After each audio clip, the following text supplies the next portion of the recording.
জীবনে চলতে গেলে কেউ জীবনে আসবে, কেউ জীবন থেকে যাবে। এটাই পৃথিবীর ন্যাচার। কেউ কখনো আজীবন আমাদের থাকে না।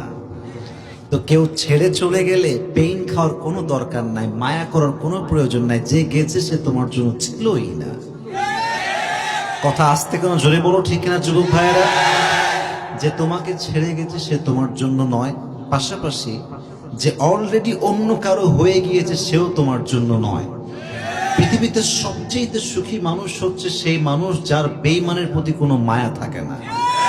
পৃথিবীতে সবচেয়ে হ্যাপি মানুষ হচ্ছে সেই মানুষ যে প্রতারকের প্রতি কোনো মায়া রাখে না। ঠিক না? যে গেছে ওরে যাইতে দাও, ও তোমার জন্য নয়। যদি এটা ভাবতে পারো যে যে গেছে আমার জন্য নয়, খোদার কসম তোমার চেয়ে সুখী মানুষ পৃথিবীতে দ্বিতীয় আর কেউ হইতে পারবে না। ঠিক কিনা বলো? যে গেছে ওরে যাইতে দাও। আরেকটা কথা হচ্ছে, কেউ যখন ছেড়ে যাবে তোমাকে, তোমার সবচেয়ে কঠিন অবস্থায় মনকে একটু বুঝ দিবা। কি বুঝ দিবা জানো? যে ছেড়ে গেছে এর যদি তুমি ধরে রাখতে না পারো, তুমিও চলে আসো। আমি একটা কথা শুনেছিলাম সেই দিন, সেটা হচ্ছে जो छोड़ के जाता है तकलीफ उसे नहीं होता, जो रह जाता है तकलीफ उसे होती है।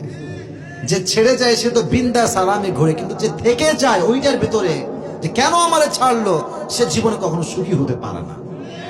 তুমিও ওখান থেকে বের হয়ে চলে আসো। তো আমি যেটা বলছিলাম সেটা হচ্ছে, কেউ ছেড়ে গেলে প্যারা খাওয়ার কোনো প্রয়োজন নাই। জীবন আমার, কষ্ট আমার, সুখটা আমাকেই আনতে হবে। ঠিক কিনা বলো যুবকেরা?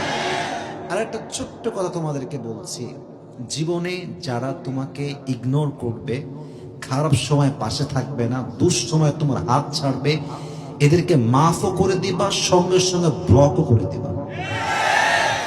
ব্লক করে দাও, আনফ্রেন্ড করে দাও, নাম্বার ব্লক লিস্টে ফেলাও, হোয়াটসঅ্যাপে ব্লক দাও, স্ন্যাপচ্যাটে ব্লক দাও, মেসেঞ্জারে ব্লক দাও, সব জায়গায় ব্লক। যে আমার জীবনে সুখের জন্য বাধা হবে, যে আমার জীবনে আমার কষ্টের সময় পাশে থাকবে না, যে আমার সফলতায় খুশি হতে পারবে না, তারে মুসলমান হিসেবে মাফ করতে পারবো, বাট তার জন্য আমার এদের কোনো জায়গা থাকতে পারে না। এদেরকে ব্লক করে দাও। যে আমার ভালো সময় পাশে থাকে, খারাপ সময় কাছে থাকে না, ও আমার ভালো বন্ধু হওয়ার কোনো যোগ্যতা রাখে না। Just block them, just unfriend them. করে দাও আনফ্রেন্ড, কোনো গুনাহ হবে না, আমি তোমাকে বলতেছি। কারণ বেঈমানদের জন্য আল্লাহ মাফ রেখেছেন।